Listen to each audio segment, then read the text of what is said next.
¿Cuál es el actuar de los menores ahora con la reforma procesal de familia? Básicamente el mayor de 12, menor de 18, puede participar en un proceso. Puede establecer demandas, puede elegir quién lo representa, puede ir al juzgado de familia, tocar la ventanilla y decir, quiero plantear una demanda. En esta reforma es la materia de pensiones alimentarias. En comparación con todas las demás materias, es la que tiene más cambios. Si no pagó estando en la calle, mucho menos va a pagar estando encerrado. La reforma trae un cambio importante en este aspecto. Hola, ¿cómo están? Mi nombre es Kembly Guillén. Estamos iniciando el segundo episodio de Legalmente Podcast y Hacele como Abogados. En este segundo episodio vamos a tratar lo que es la reforma familiar. ¿Es un progreso o es un retroceso? Para esto nos acompaña el licenciado Jason Garron. Jason, bienvenido. Muchísimas gracias. Entonces, si usted está en su casa, está en su carro o está en la oficina, póngase cómodo y empecemos.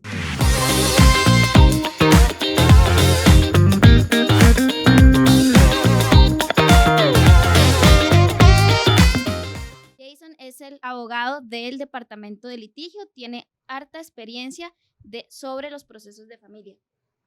Jason, se ha escuchado mucho sobre los casos del Código de Familia. Se habla sobre debates, sobre controversias. ¿Qué nos puedes comentar acerca de este cambio? Ok, es un cambio bastante importante. De hecho, pues una reforma que desde el 2020 está tratando de entrar en vigencia, ¿verdad? Y que se ha atrasado por esa misma preparación que ocupa el Poder Judicial, por esa misma capacitación que ocupan muchas personas. Entonces, marca un cambio muy significativo. Es la primera reforma procesal o primer código procesal en materia de familia, porque antes se regían por un código procesal civil completamente distinto, una naturaleza muy diferente a la que rige los procesos de familia. Entonces, con todos los cambios, con todo el enfoque a la materia de familia, va a ser trascendental. Obviamente hay que esperar, ¿verdad?, cómo caminan los cambios. Toda reforma procesal viene con ese tema de vamos a ver cómo nos va cuando lo implementamos, tenemos que ir haciendo mejoras en el camino, tenemos que ir cambiando cosas, entonces son parte del proceso que vamos a pasar con esta reforma. ¿Cuáles crees que sean los cambios más significativos?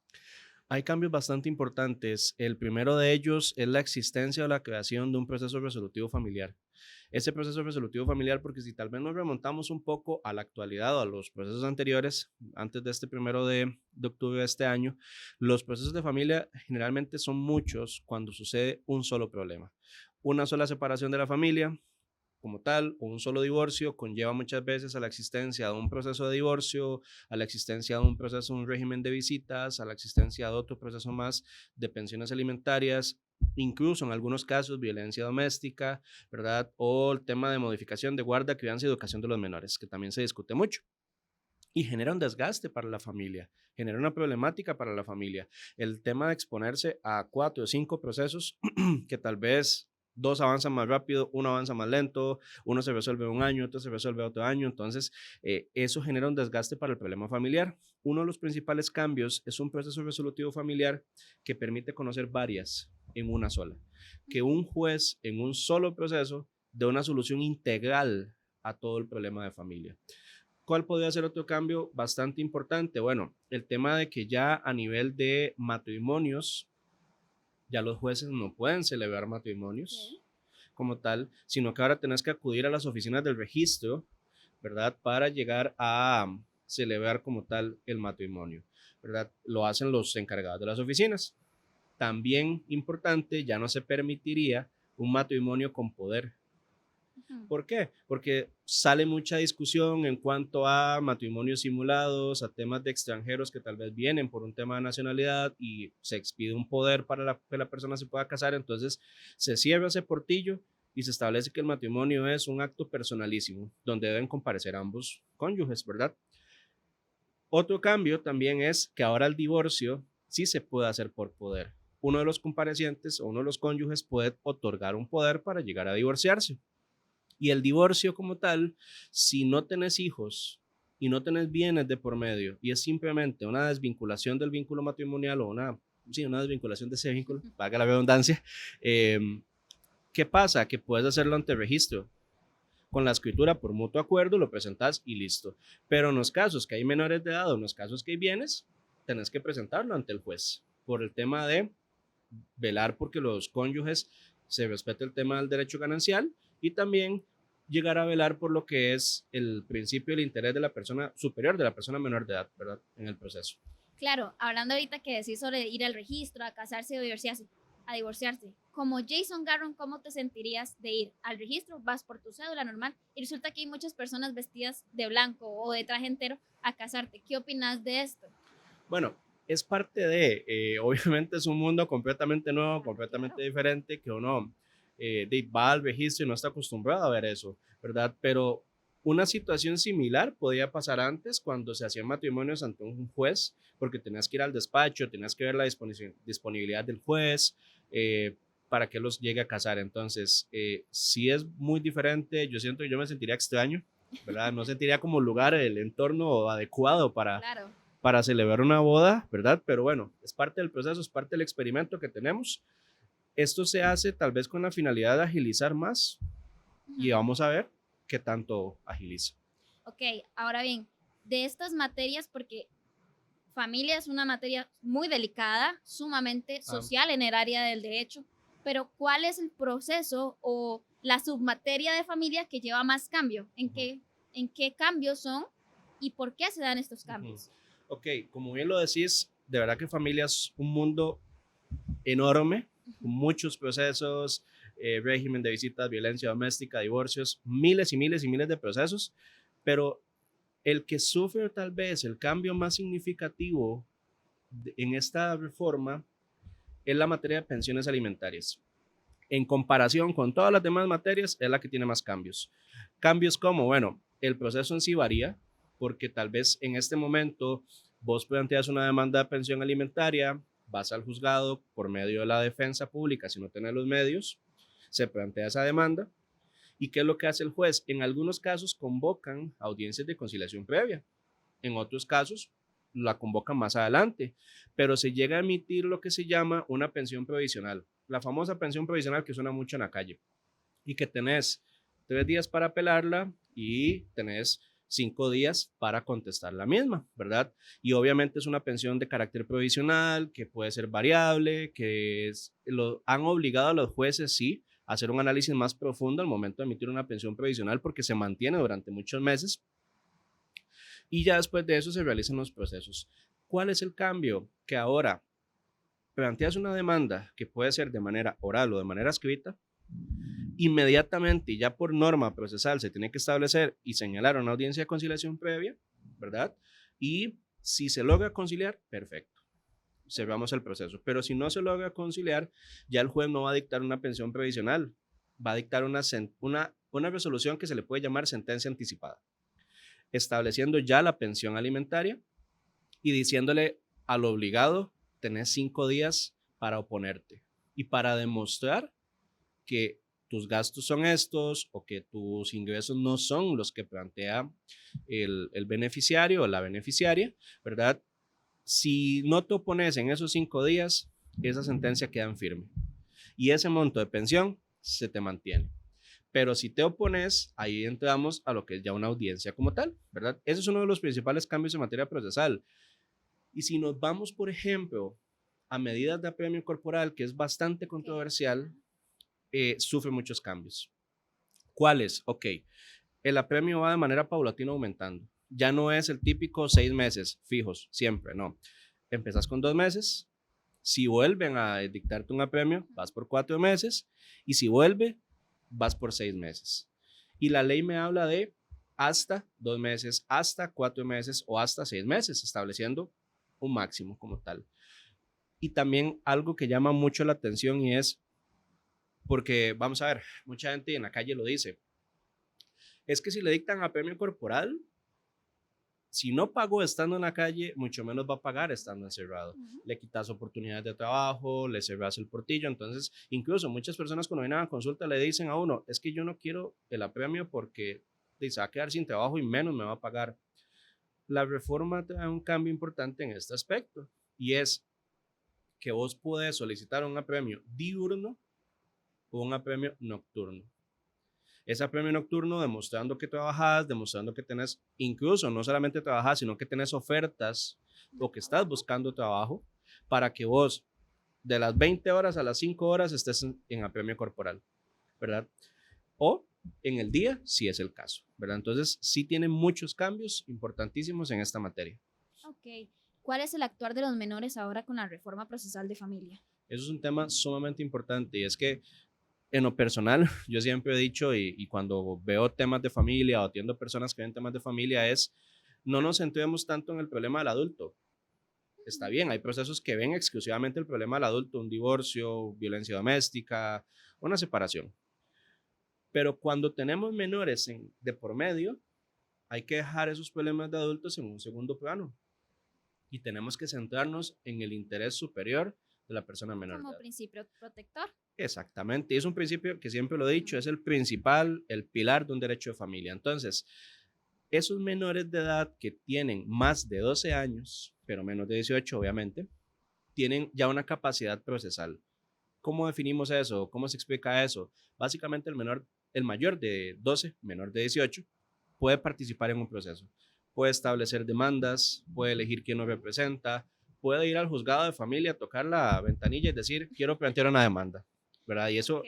eso a veces pasa. Uno los ve ahí como que a los adultos llegan y quiero plantear una demanda, bueno, tienes que hacer esto y esto y esto. Con esa reforma, ellos van a tener esa participación y van a ser más escuchados, con más atención, porque al final de cuentas, ¿qué decide familia muchas veces? Los alimentos del menor, que no son de los papás, muchas veces son alimentos del menor, las visitas del menor, eh, con quién se queda, con quién vive, dónde estudia el menor. Entonces, ahí es donde decimos, bueno, hay que darles ese papel principal en un proceso de familia. Y esto lo establece la reforma. Ok. Cuando hablamos como Jason Garro, persona, tío, primo, familiar, ¿qué tanta intervención puede tener Jason Garro en estos procesos? No como abogado, no, como un tercero ajeno. Ejemplo, tu sobrino, o tu primo que ocupa algo, o tu mamá como abuelita. ¿Qué intervención puede tener y hasta qué punto puede llegar esta intervención? Eso es algo muy importante porque a nivel procesal, como le llamamos nosotros, existe lo que es una legitimación. Y en estos casos de familia o problemas de familia, nosotros tenemos que definir, ¿tengo yo interés en que mi hijo, mi sobrino, mi nieto esté bien, tenga sus alimentos, tenga su atención? Entonces, cuando yo tengo un interés y una pretensión, que es una solicitud básicamente, nosotros podemos apersonarnos a esos procesos. Obviamente tenemos que decirle al juez, señor juez, aquí vengo porque soy yo, Jason Garro, tengo un interés en este proceso, tengo un interés en qué pasa esto, ¿verdad? Y quiero solicitar que se haga XX cosa. Si nosotros logramos demostrar, obviamente, que tenemos ese interés, se puede ser parte de ese proceso. Pero si no lo demuestro, si solo estoy ahí porque quiero ver. Se corre el riesgo.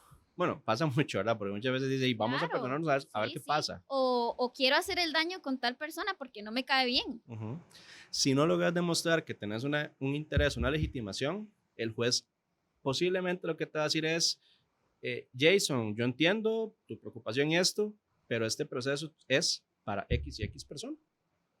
Y ya no puede ser parte tanto en ese proceso si no logras demostrar un interés o una legitimación, que es algo importante que en todas las materias tenemos que llegar y demostrarlo. Entonces, se corre como ese riesgo. Cuando hablábamos de que los menores tienen mayor participación, en esos casos, ¿cómo se van a representar? Porque económicamente un menor no puede llevar un abogado o solventar un abogado. Va a haber defensa, el PANI va a ayudar o todavía no hay norma que diga exactamente eso. Ahí hay algo muy importante que acabas de decir y es que mencionaste el PANI. Bueno, nosotros sabemos que el PANI tiene que participar y ser parte en todos los procesos de familia porque tiene su función de velar por el interés de la persona menor de edad. Entonces, obligatoriamente, cuando hay un menor que no tiene los 12 años, menor de 12 años, y quiere establecer un proceso, quiere ser parte de un proceso, pero papá y mamá no lo pueden representar por X o Y razón, el patronato lo puede llegar a representar.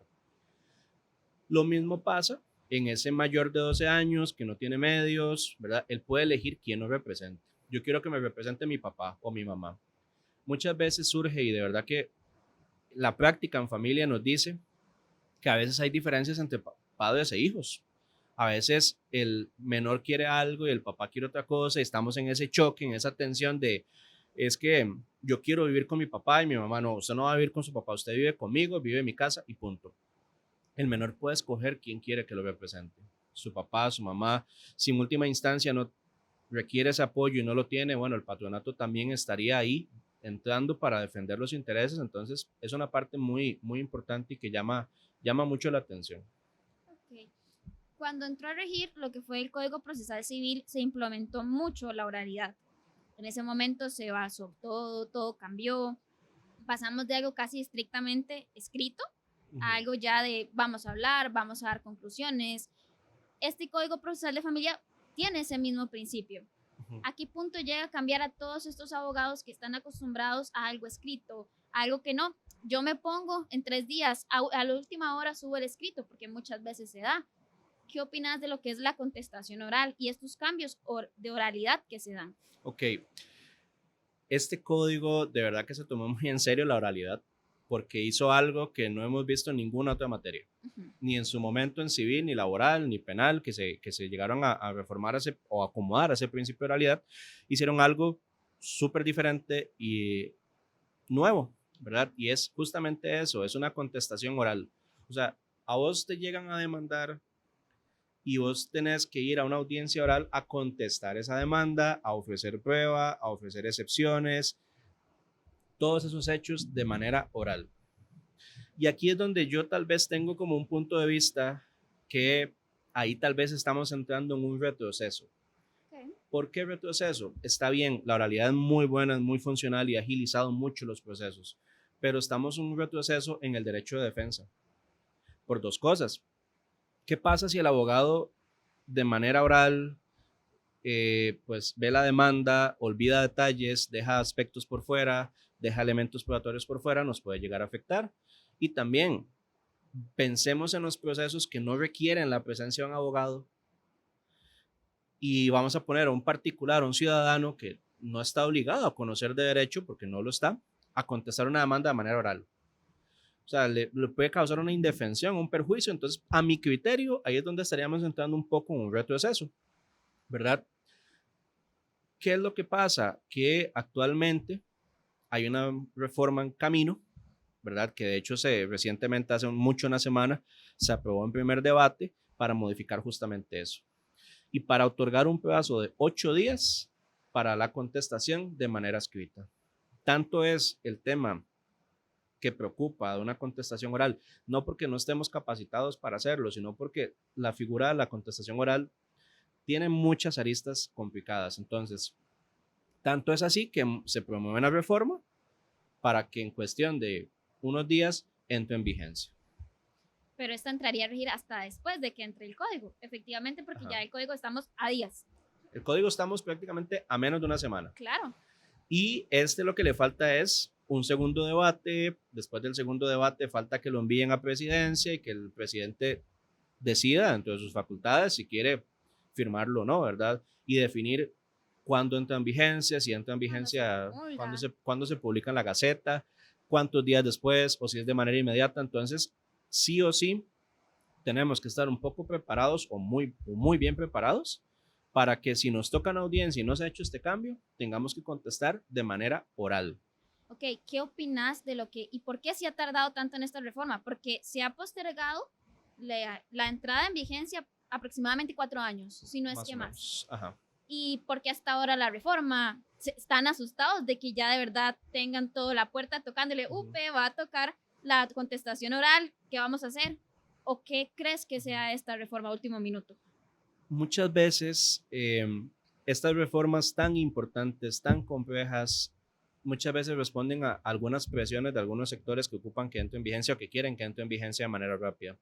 Entonces, tal vez ya en el camino después nos vamos dando cuenta, mira, es que estamos haciendo contestaciones orales, puede traer este perjuicio, puede traer esta afectación, modifiquémoslo, ¿verdad? Estas reformas que implican cambios a 50 artículos del Código Procesal Civil, o sea, no ha entrado ni en vigencia y ya vamos a cambiar 50 artículos aproximadamente.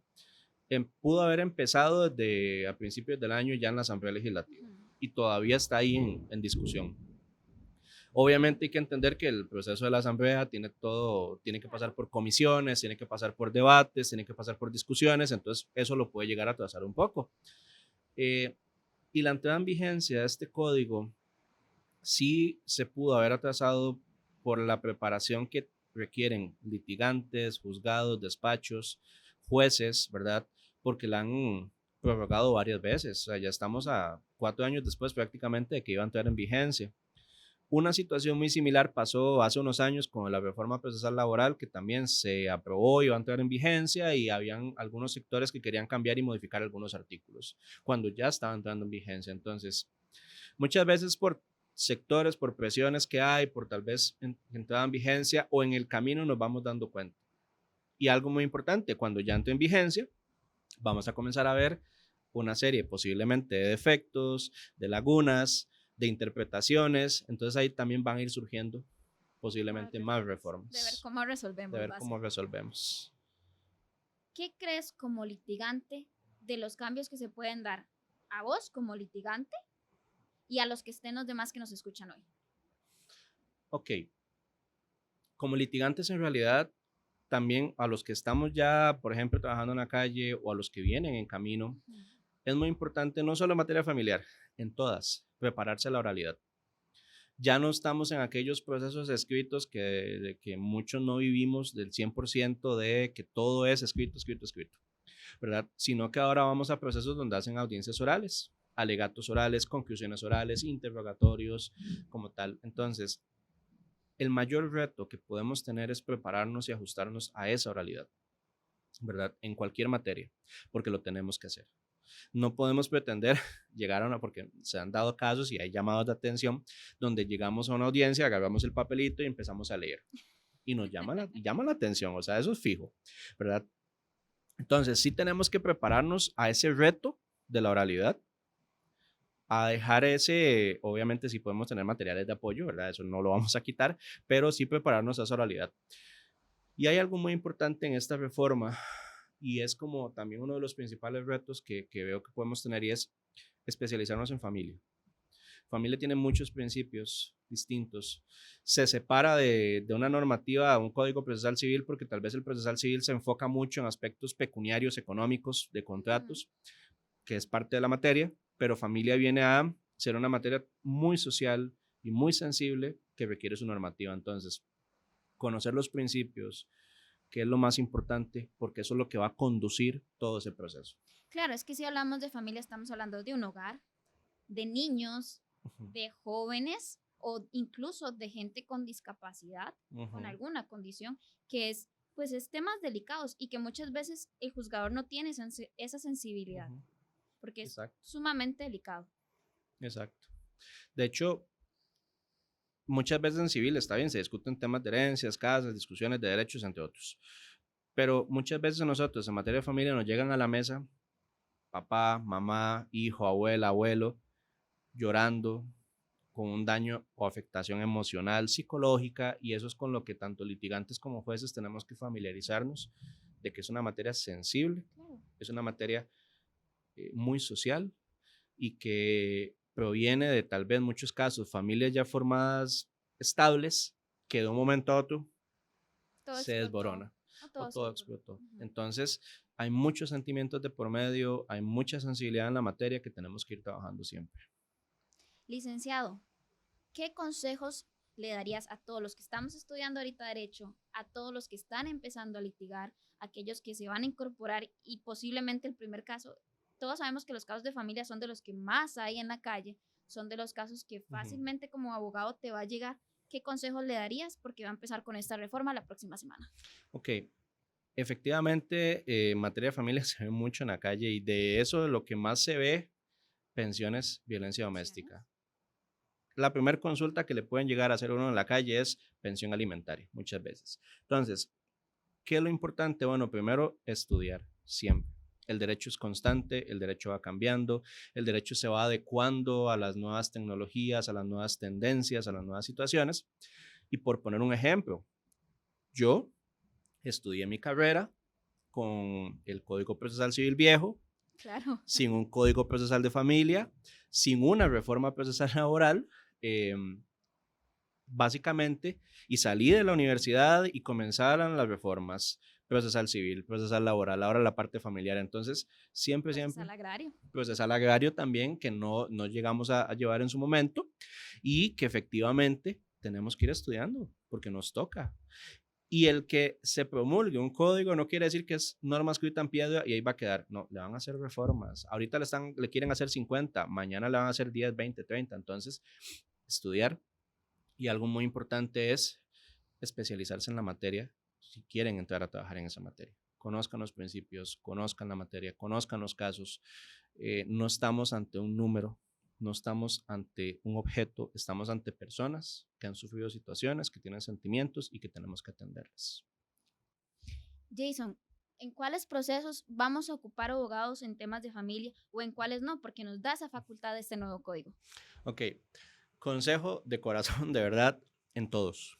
Okay. En la práctica, en todos. Hay que asesorarse. Si nos vamos estrictamente al código, el código nos dice, hay procesos que requieren abogados, hay procesos que no. Un proceso de pensión alimentaria, un proceso de violencia doméstica, un proceso de permisos de salida del país no requiere el acompañamiento de un abogado. Un proceso de divorcio, separación de hecho, reconocimiento de unión, sí requiere un abogado, obligatoriamente.